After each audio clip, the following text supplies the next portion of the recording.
명성교회 우리 찬양대의 찬양을 우리가 함께 하고 우리가 이제 하나님 말씀을 듣는데, 명성교회 찬양대는 참 일단은 규모가 큽니다. 그래서 한 700명, 800명 이렇게 되다 보니까 참 하늘에서 이미 천군 천사들이 하나님 앞에 찬양으로 예배드리는 그러한 착각을 하게 만듭니다.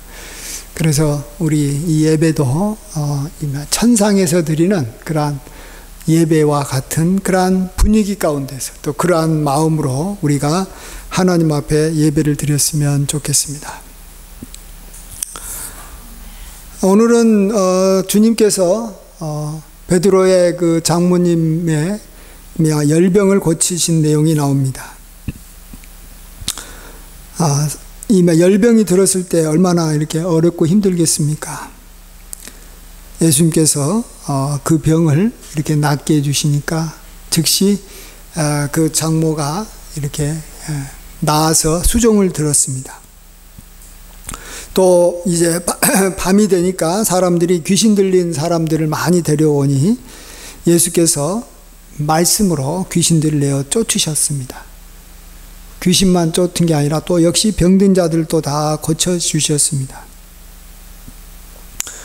이러한 것을 이 선지자 이사야의 그러한 글에서 예언됐던 대로 우리의 연약함을 친히 담당하시고 병을 짊어지셨다라고 말씀하고 있습니다. 우리는 예수님께서 우리의 연약함을 짊어지셨다라는 것을 우리가 알아야 됩니다.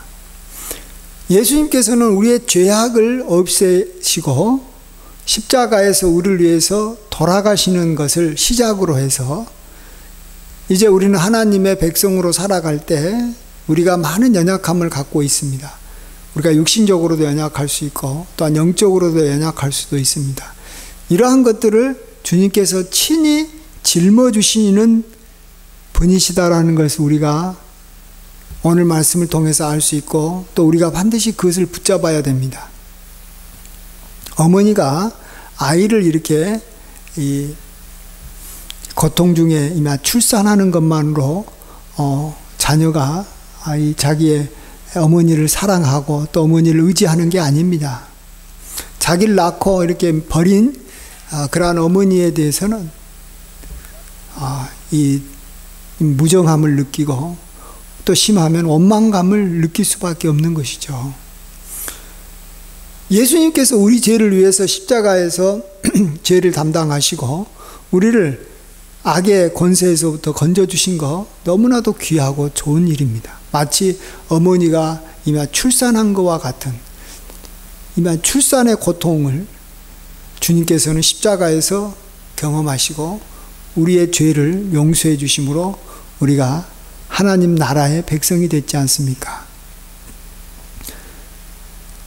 그런데 어머니는 자기가 낳은 자녀를 이렇게 여러 모양으로 이제 돌보고 먹여주고 입혀주는 겁니다. 병들면 그를 치료하고 또 그가 이 마음이 우울하고 마음이 이렇게 참 불안하면 가까이 가서 붙잡아주고 위로하고 격려해주는 일을 하는 것이죠.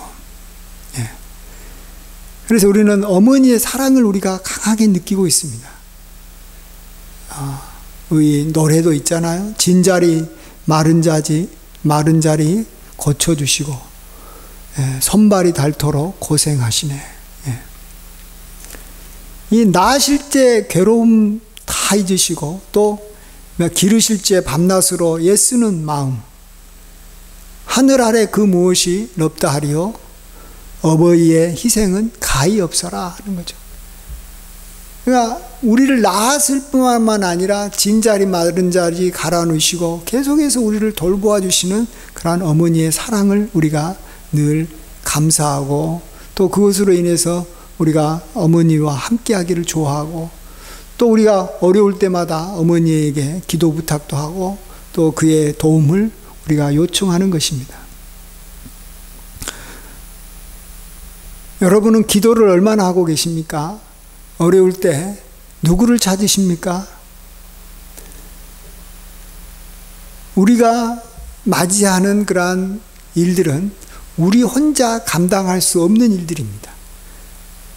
나의 대적은 항상 나보다 더 강하고 나의 원수는 나를 항상 이길 만한 힘을 갖고 있습니다.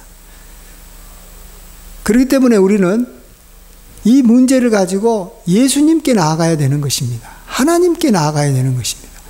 근데 우리가 이 하나님께 나아가는데 왜 우리가 주저주저 합니까? 바로 우리의 삶 가운데, 우리의 어려움 가운데 우리가 처해 있을 때 예수님께서 그것을 우리 대신 짊어지시고 우리를 이렇게 건져주셨다라는 그러한 고백을 우리가 하지 않고 있기 때문에 그런 것입니다.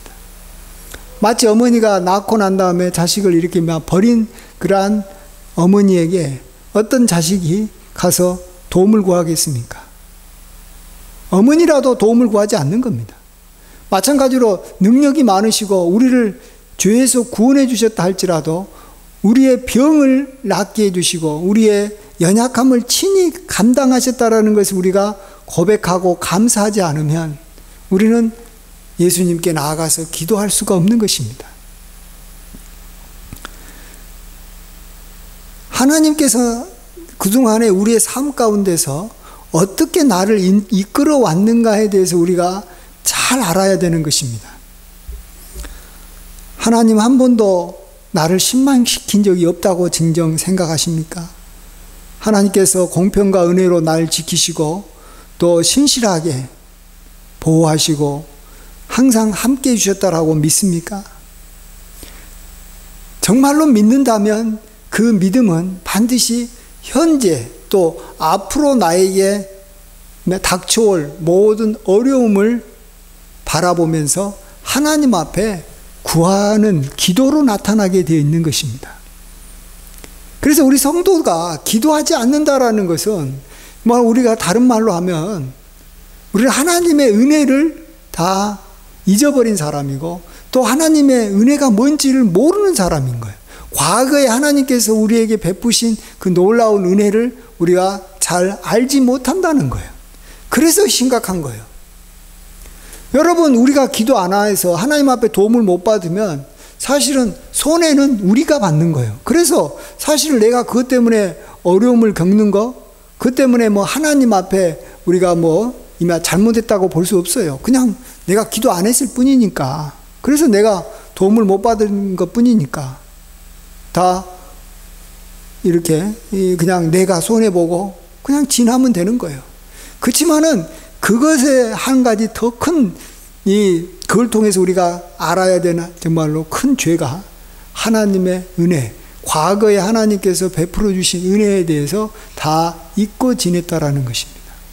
그냥 하나님께서 나를 자기의 백성으로 건져주시고 십자가의 은혜로 나를 구원해 주신 그 외에는 다 자기 힘으로 살아왔다라는 거예요. 하나님께서 나를 도운 적이 없다라는 거예요. 하나님 한 번도 나를 실망시킨 적이 없으시다라는 고백을 못한다는 것입니다. 그래서 우리가 기도가 잘 안 되면 내가 하나님의 은혜를 내가 모르고 있구나. 정말로 우리의 연약한 것을 친히 담당하시고 병을 짊어지신 것을 내가 잊어버렸구나.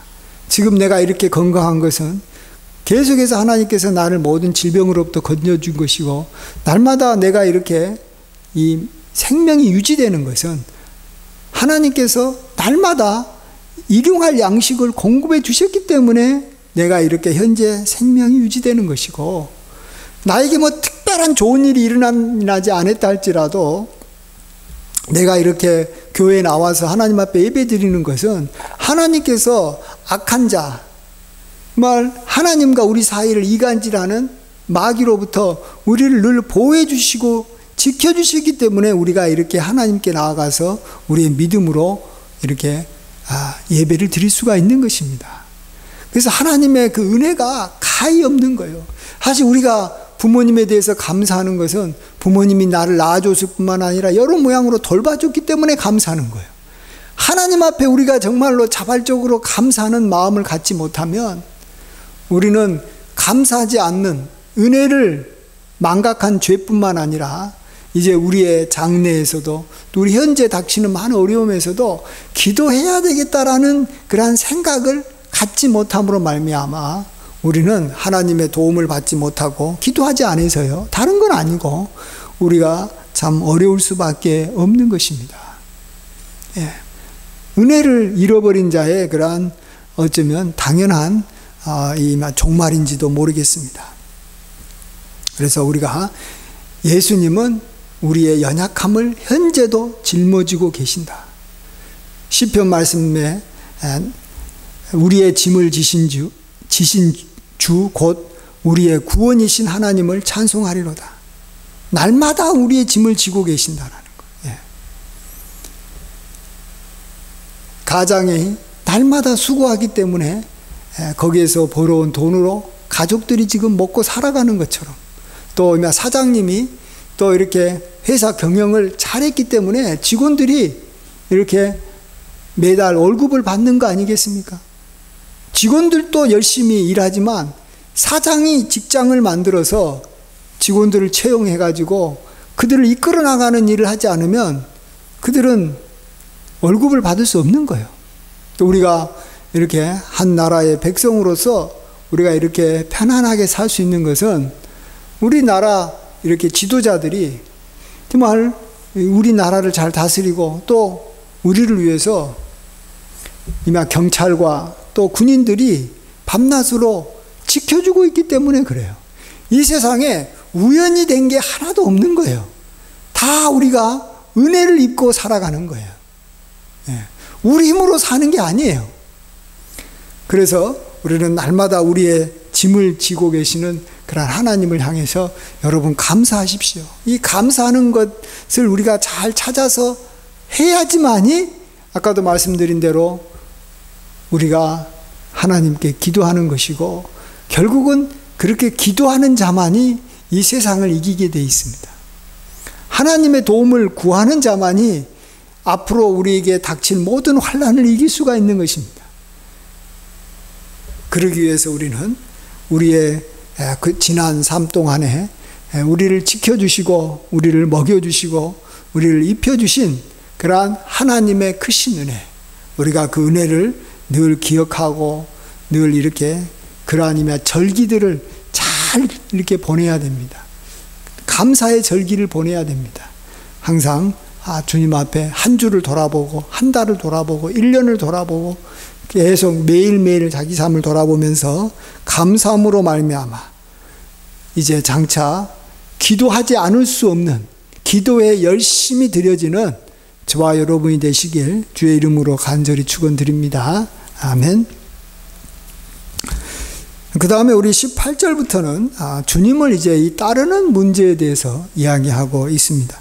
우리 그리스도인이 또 이제 해야 될 일은 주님을 따르는 겁니다. 저희 교회 표어도 주를 따라감으로 풍성한 삶을 살자이지 않습니까? 자, 주님을 따르는 것이 어떤 것인지 오늘 말씀해 주고 있습니다.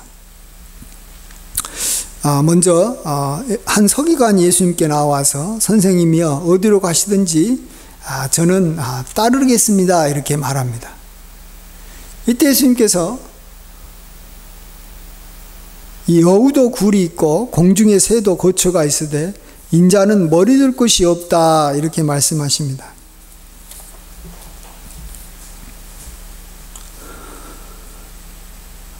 이 말씀을 우리가 잘 이해를 해야 될 것 같습니다. 우리가 주님을 따르는 사람이 정말로 주님이 이 세상에서 지금 어떤 상황인 것인가를 우리가 먼저 알아야 됩니다. 또 우리가 주님을 따르는 것이 어떤 것인지를 알아야 됩니다. 우리는 먼저 주님은 이 땅에서는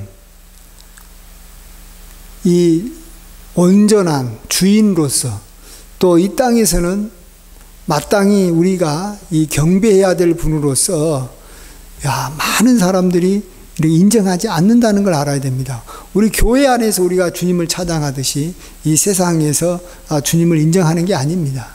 주님을 잘 모릅니다. 그리고 도리어 주님에 대해서 비방하고 주님에 대해서 공격한다라는 것입니다.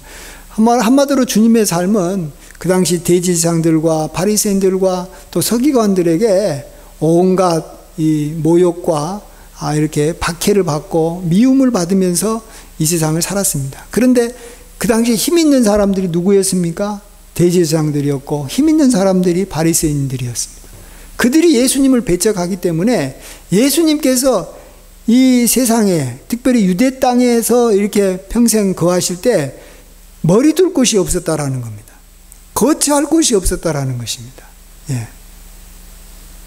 그래서 우리도 그러한 주님을 따라간다고 할 때 우리가 이 세상에서 주님을 따라가는 것입니다. 우리가 죽어서 천국에서 주님을 따른다고 할 때는 정말 우리가 주님의 그러한 영광에 온전히 참여하는 것이지만, 이 땅에서 주님을 따라간다고 할 때는 물론 주님의 영광에도 참여하기도 하겠지만, 또 역시 주님께서 당하신 그러한 박해와 어려움도 함께 우리가 이렇게 받으면서 갈 수밖에 없다라는 것을 알고 따라야 된다라는 것입니다. 그냥 힘있고 권세 있는 왕을 따라서 그의 권세와 힘을 함께 이렇게 나누면서 이렇게 이렇게 멋지게 살아가는 삶이 아니라는 것이. 주님은 이 땅에서 이렇게 머리 둘 곳도 없이 이렇게 살아야 하는 그런 나그네로서 이렇게 살아야 됐던 것처럼 우리들도 역시 그렇다라는 것을 알고 주님을 따라야 돼요. 그걸 알고 우리가 믿음 생활을 해야 되는 거예요. 그래서 우리가 앞으로 장차 세상 사람들한테 예수님 믿는 것 때문에 우리가 욕먹고, 또 주님의 계명을 지키는 것 때문에 주일 성수하고, 또 우리가 정말 이 원수를 사랑한다든지, 또 뭐 여러 가지 우리가 주님의 그런 말씀에 따라서 우리가 교회 생활을 할 때 세상 사람들이 결코 우리에 대해서 이렇게 좋게 칭찬하거나 이렇게 격려하는 게 아니라 도리어 그런 것들을 하지 못하게 끊임없이 우리를 방해하고 이렇게 우리를 괴롭힌다라는 것을 알면서 우리가 주님을 따라가는 것입니다. 우리가 주님을 따라가는 길은 길이 넓어서 많은 사람들이 가는 그 길이 아니라 길이 좁고 협착해서 사람도 많이 가지 않는 그러한 길로 가는 것입니다. 그러나 그러한 길을 갈 때, 주님을 따라갈 때 좁은 길이지만 결국은 그 길이 생명의 길이라는 것을 믿으시기 바랍니다. 생명의 길로 가긴 가되 우리가 가는 길은 힘들고 좁은 길이다라는 사실, 주님을 따르는 사람이 반드시 우리가 그것을 갖고 알고 있어야 된다라는 것이죠.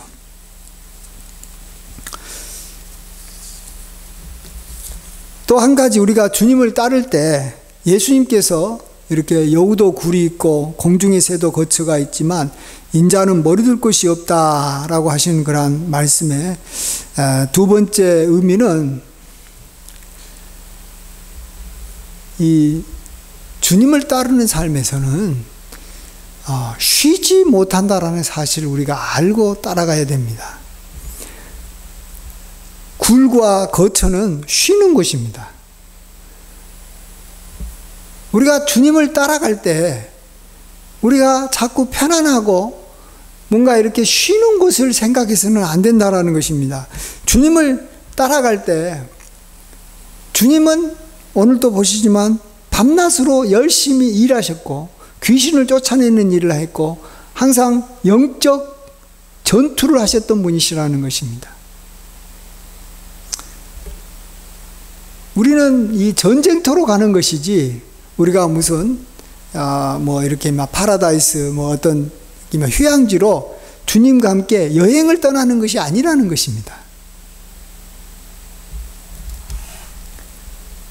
믿음의 선한 싸움을 우리가 끊임없이 싸워야 되기 때문에 주님을 내가 따르겠다, 또 현재 주님을 따르고 있다라고 생각하는 사람은 끊임없이 긴장하고 주님을 따르는, 이 땅에서 주님의 따르는 삶이 마칠 때까지 쉬어서는 안 된다라는 것을 말하고 있는 것입니다. 그래서 우리는 여행 가서도 기도해야 되고, 휴양지에 가서도 성경 봐야 되고, 휴양지에 가서도 우리가 악한 자들을 이렇게 우리가 대적하면서 그곳에서 믿는 자들과 함께 하면서 우리 자신을 보호해야 되는 것입니다. 물론 교회에 와서도 마찬가지고요. 내가 가는 직장에서도 마찬가지고요. 예. 쉴 곳이 없다라는 것이요. 이 땅에서는 쉴 곳이 없는 거예요. 그래서 우리 그리스도인들이 이 세상을 떠날 때 비로소 우리에게 안식이 주어진다. 이제 그들이 잠을 잔다.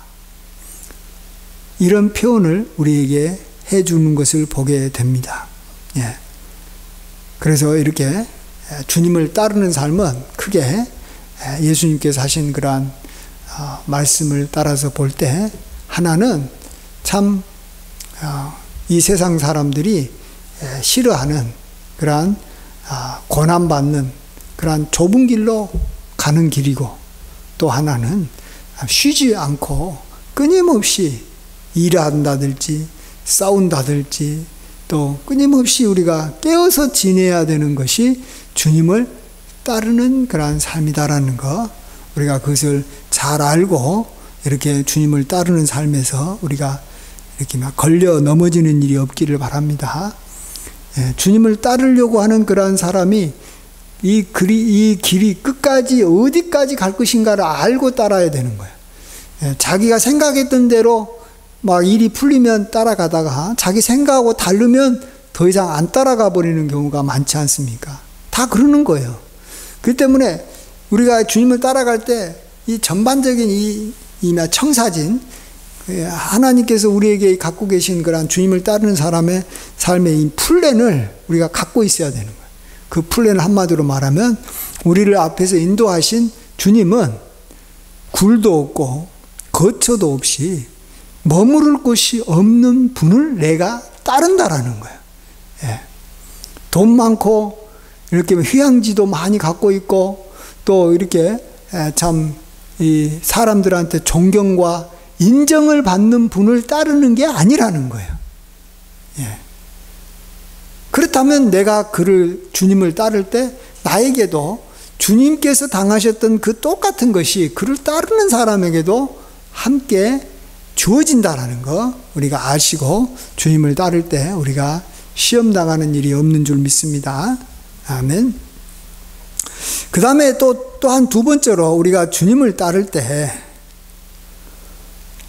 너무 주님을 따르는 삶이 막 주님의 뜻이고 또 하나님의 그러한 일을 한다는 그러한 이 명목하에 우리 어떤 기본적인 어떤 우리에게 주어진 그러한 어떤 권리라 할까요? 우리에게 기본적으로 주어진 어떤 기본적인 어떤 사람으로서의 그러한 어떤 도리까지도 다 이렇게 버리고 그냥 우리가 그냥 무조건 그냥 이렇게 그냥 주님만 따르는 것이 아니라는 것을 아셔야 됩니다. 오늘 본문을 그 다음 본문에서 많은 사람들이 오해를 하고 있는 내용인데요. 제가 이전에 저기 선교단체에 있었을 때 내가 이제 좀 가족들하고 이렇게 모임을 가지려고 하면 자꾸 이 말씀을 가지고 야 가족들하고 같이 지내는 게 아니라 너가 아무리 이렇게 지금 이렇게 명절이라도 우리와 함께 말씀 보고 전도해야 된다 할 때 이 구절을 가지고 저한테 계속해서 강요를 했던 구절입니다. 이때 그러잖아요. 제자 중에 한 사람이 주여 내가 먼저 가서 내 아버지를 장사하게 허락하소서. 그때 예수께서 이르시되 죽은 자들이 그들의 죽은 자들을 장사하게 하고 너는 나를 따르라는 거예요. 자, 부모 장사도 예수님은 못하게 했는데 너 지금 부모가 죽은 것도 아닌데 뭐하러 집에 가서 부모한테 가서 시간 보내려고 하냐? 우리와 같이 지내자. 같이 말씀 봐야 되고 지금 전도해야 되고 성경 읽어야 되는 게 아니냐? 읽을 때 그 말을 이 말씀을 가지고 이렇게 막 협박 비슷하게 이야기를 하면 하나님 말씀이 그런가 보다라고 이렇게 멍청하게 따라가지고 부모와의 관계도 끊어지고 친구들과의 관계도 끊어지고 완전히 폐쇄적인 그런 공동체에서 말로 주님을 위한답시고 인간의 어떤 기본권조차도 없이 이렇게 지내게 됐어요. 근데 결국 그러다 보면 사람이 지치게 되고 또 부모로부터 욕먹고 또 친구들로부터 따돌림 당하고 사회로부터 격리되다가 보니까 결국은 뭐예요? 그 기본적인 그런 삶도 못 살고 결국은 이렇게 폐인이 되고 마는 거예요. 가장 헌신적으로 살아간다고 하는 그리스도인들이 가장 이렇게 못나게 가장 이렇게 이 기본적인 삶도 못 사는, 그냥 아들로서의 역할도 못하고 직장인으로서의 역할도 제대로 못하고 가장으로서의 역할도 제대로 못하면서 신앙생활을 살아가는 어떤 이렇게 불균형적인 그러한 신앙생활을 하고 정말 이렇게 장애를 가진 그러한 신앙생활을 하기 쉽다라는 것입니다. 그래서 이 말씀은 반드시 잘 알아야 되는 것은 유대인들의 장례와 내가 지금 가서 아버지를 장사하게 허락하소서 할 때 그 장례와 우리가 보통 또 유대인들이 아닌 다른 사람들이 하는 장례와는 구분을 해야 됩니다. 장례하는 절차가 다릅니다. 우리나라나 보통 나라는 장례하는 기간이 보통 3일입니다. 길면 5일장을 하잖아요. 그래서 첫날은 돌아가시면 그 다음날 입관을 하고요. 그 다음에 이 셋째 날 발인을 합니다. 그리고 이제 산에나 또 묘지에 가가지고 하관을 하면서 끝냅니다. 그래서 3일이면 끝납니다. 또 좀 이렇게 좀 어떤 시간적 여유도 있고 또 이렇게 이만 문상하시는 분이 많으면 이걸 좀 늘려서 5일장을 합니다. 그래서 5일만 휴가를 내서 이렇게 부모 장례에 참여하면 되는 것입니다. 5일 휴가를 못 내요? 다 휴가를 내줍니다. 부모님이 돌아가셨다 그러면 군인들도 와서 장례를 하는 거예요. 근데 주님께서는 내 현재 지금 여기 내 아버지를 장사하게 허락하소서 할 때 죽은 자들이 그들로 장사하게 하고 죽은 자를 장사하게 하고 너는 나를 따르라 했어요. 왜 그랬는지 아세요? 유대인들은 장례가 부모를 장례한다고 할 때는 6개월 내지 1년이 필요하기 때문에 그런 것입니다. 왜 이런 일이 벌어지냐 그러면 보세요. 거기 지역은 사람이 죽으면 금방 썩어버려요. 그래서 하루만 지나면 냄새가 나가지고 더 이상 이렇게 우리처럼 이렇게 관에다가 이렇게 막 안장해 놓을 수가 없는 거예요. 그래서 하루 내지 길게는 이틀 이내에 그 죽은 이마 시체를 준비해 놨던 이마 굴 속에 가가지고 이렇게만 눕혀 놓습니다. 바위 위에다가 눕혀 놓고 짐승이 못 들어가게 이렇게 돌로 막습니다. 그래가지고 장례가 끝났냐? 그거 아니에요. 예. 이틀이면 우리가 생각하는 그러한 장례는 끝난 거예요. 그러나 그들은 절대 장례가 끝났다고 생각하지 않습니다. 그 다음에 굴에다가 놓고 난 다음에 이 굴 안에 있는 이 시체가 이제 다 썩어서 이렇게 살은 없어지고 이렇게 뼈만 남을 때까지 기다리는 거예요. 그때 기간이 짧으면 6개월, 길면 1년이 지나야지만이, 물론 이제 그쪽 지역은 이쪽보다는 더우니까 이 부패 속도가 이렇게 빨라서 좀 더 빨리 썩겠지만 그래도 어쨌든 이 뼈만 남으려면 6개월에서 1년을 기다려야 되는 거예요. 그러면 이제 그 상황을 이제 보고 있다가 그 집안의 어른이 이렇게 막 날짜를 정해가지고 온갖 모든 친척들을 다 이렇게 모으게 합니다. 근데 그날이 언제가 될지 모르는 거예요. 죽은 지 6개월에서 1년 사이에서 그 일을 하니까. 그래서 그때 다 이렇게 다시 이렇게 그 굴에 이렇게 찾아가가지고 굴 문을 열고 여기만 뼈를 모읍니다. 그 다음에 그 당시는 이렇게 묘가 이렇게 개인별로 이렇게 들어간 게 아니라 대부분 다 이렇게 가족 묘가처럼 돼가지고 이 항아리가 다 놓여져 있어요. 이미 이전에 죽어가지고 이렇게 뼈를 담은 항아리가 할아버지 항아리, 고조 할아버지 항아리, 아버지 이런 항아리가 다 있어요. 그래서 우리 돌아가신 분의 이 항아리에다가 이렇게 뼈를 이렇게 다시 이렇게 넣어가지고 이제 장례가 끝나는 거예요. 그래서 지금 예수님을 따르는 이 사람이 내가 예수님께서는 여기 다른 누가복음에 보면 어떻게 나오냐 그러면 이 사람을 보고 예수님이 먼저 나를 따르라 그런 거예요. 예, 누가복음에서는 자기가 주님을 따르겠다는 게 아니라 주님이 먼저 너가 나를 따라오너라 했을 때 이 사람이 주여 내가 먼저 가서 내 아버지를 장사하게 하라 가소서 이 말을 한 겁니다. 이 말은 뭐냐 그러면 나 주님 안 따라가겠다는 말이에요. 한마디로 말하면 앞으로 지금 우리 부모님이 지금 이미 이전에 돌아가셨는데 지금 그 장례가 끝나려면 앞으로 여기 몇 달이 남아 있기 때문에 내가 그 기간 동안에는 내가 주님을 따라서 내 고향을 이렇게 벗어나서 딴 곳에 갈 수 없습니다. 딴 곳에 가면 이렇게 다 이렇게 친척들이 이렇게 모아가지고 부모님 이제 이 뼈를 모아서 항아리에 넣으려고 할 때 제가 참여를 못하기 때문에 나는 내 고향을 못 떠나겠습니다. 이런 뜻입니다. 한마디로 말해서 그냥 거부한 겁니다. 거부한 거예요. 그러니까 예수님께서 야 죽은 자들로 죽은 자들을 장사하게 하고 너는 나를 따르라는 거예요. 주님께서 언제나 그를 기다릴 수 없다라는 거예요. 예? 주님께서는 이 땅에서도 공생의 기간이 3년밖에 안 되는데 벌써 이렇게 이미 장례를 한답시고 여기 6개월에서 한 1년 정도를 주님을 못 따르면 영영 주님을 따를 수 있는 기회가 놓쳐버리는 거예요. 우리도 이렇게 어떤 분이 같이 이렇게 함께 예배 드리자 할 때 내가 한 달 후에나 예배 드리겠습니다 하면은 그 예배를 드릴 수 있는 거예요? 한 달 후는 그래서 괜찮아요. 제가 뭔 일이 있어서 사업을 하고 난 다음에 여기 한 6개월에서 한 1년 후에나 예배 드릴 수 있겠습니다. 그렇게 말하면 예배 안 드리겠다는 말하고 똑같은 말이에요. 이 사람이 그러는 거예요. 주님을 따르라 했을 때 내가 이렇게 따르지 않겠다라는 것입니다. 근데 이 말을 갖다가 너무 성경 말씀을 모르고 유대인들의 그런 장례 풍습을 모르는 그런 사람들이 부모를 갖다가 이렇게 버리고 부모가 이렇게 장례할 때도 갈 필요가 없다.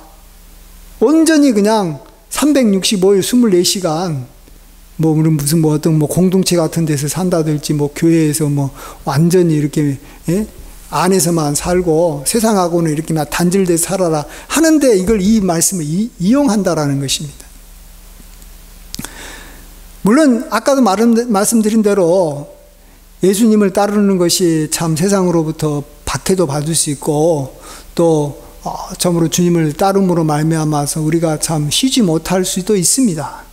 그렇지만 우리의 어떤 가장 기본적인 내 부모를 공경하라 하는 그러한 하나님의 말씀까지 어기고 내 형제들을 돌보고 정말로 함께 이렇게 사랑을 나누라는 것까지 육신의 형제들의 그러한 관계까지 다 이렇게 포기하고 이미 영적인 그러한 형제들하고 모든 시간을 함께하고 24시간 이렇게 신앙생활만 해라 이런 것은 아니라는 것입니다. 우리의 모든 연약함을 주님께서 짊어지시고 우리를 도우시고 우리를 구원해 주실지언정 주님께서는 우리를 이렇게 고통스러운 가운데서 우리를 갖다가 이렇게 희생을 강요하는 분이 아니라는 것입니다. 그래서 우리가 끝까지 주님을 이렇게 따르려면 이 주님의 그러한 이 보조를 잘 맞춰야 되는 거예요. 예. 결국은 우리를 푸른 초장 맑은 신의 물가로 인도하려고 사망의 음침한 골짜기를 지나게 하는 것이지 처음부터 끝까지 사망의 음침한 골짜기를 지나다가 그냥 거기서 이렇게 죽게 하려고 우리를 이렇게 이끌으신 분이 아니라는 것입니다. 우리가 이 땅에서 이제 아무것도 못하고 우리가 정말로 주님만을 위해서 사는 것이 아니라는 것입니다. 우리가 해야 될 기본적인 삶, 우리가 지켜야 될 가정, 또 우리가 행해야 될 여러 가지 사회적인 그러한 일들이라든지 또 우리의 어떤 신체적인 건강이라든지 또 어떤 장례를 예비한다든지 이러한 모든 것들을 주님께서 우리를 도와주신 분이라는 것이에요. 예. 그러면서 주님을 따르는 것이고 또 주님을 따르다 보면 우리가 세상 사람들한테 비난을 받을 수도 있겠지만 그것은 우리가 죄를 지어서 기본적인 어떤 윤리나 도덕을 지키지 못해서 받는 그러한 고난이 아니라 우리가 선을 행해도 우리가 어쩌면 고난을 받을 수 있다라는 그런 고난을 말하는 것이지, 진짜 말 그대로 부모의 이렇게 장례의 시기도 참여하지 못해서 주님을 위한답시고 해서 받는 그러한 고난을 말하는 것은 아니라는 것입니다. 어쨌든 주님을 우리는 끝까지 이렇게 따르는 사람이 우리의 그러한 그리스도인들의 어떤 이미 정체성이라고 볼 수 있습니다. 그럴 때 내가 어떠한 방향으로, 어떠한 자세로, 또 어떠한 이 태도로 주님을 따라야 되는지 잘 아시고, 우리가 끝까지 주님을 이렇게 잘 따르도록 우리가 말씀에 따라서 이렇게 힘써서 애쓸 때, 이로 말미암아 참 우리도 풍성하게 살고 생명의 길로 가고, 참으로 우리의 삶을 돌아봤을 때 후회하지 않고 참 내가 나의 일을 잘 마치고 나의 갈 길을 다 달렸다 하는 그런 고백을 하고 주님 앞에서 이렇게 큰 상을 받는 저와 여러분이 되시길 주의 이름으로 간절히 축원드립니다. 아멘. 기도하겠습니다. 아버지 하나님, 한때는 우리 그리스도인들이 주님을 따른다고 해서 너무 율법적이고 너무 희생적이고 너무 이렇게 부모의 장례도 참여하지 못하게 할 만큼 너무나도 우리가 강압적인 그러한 삶을 살다가, 요즘에는 그런 것들로 인한 그러한 부작용이 너무 심해서 이제는 정말로 주님을 따르는 삶이 우리에게는 이 무한정의 자유고 선택이고, 주님을 따르면 정말로 우리에게 한없는 축복만 주어질 걸로 또 생각하고 주님을 따르다가, 또 그것이 아니기 때문에 이제 주님을 따르는 사람들이 별로 없어지고 주님을 따르는 것을 우리가 너무 이렇게 부담스러워하고 있는 것을 보게 됩니다. 아버지 하나님, 우리를 도와주시옵소서. 우리가 주님을 계속 일평생 잘 따라갈 수 있도록 우리가 주님과 보조를 잘 마치고 하나님의 말씀에 따라서 우리가 이렇게 참으로 주님을 따르는 삶을 잘 깨달아 알 수 있도록 인도하여 주시옵소서. 모든 걸 주님께 감사드리옵고 예수님의 귀하신 이름으로 간절히 기도하옵나이다. 아멘.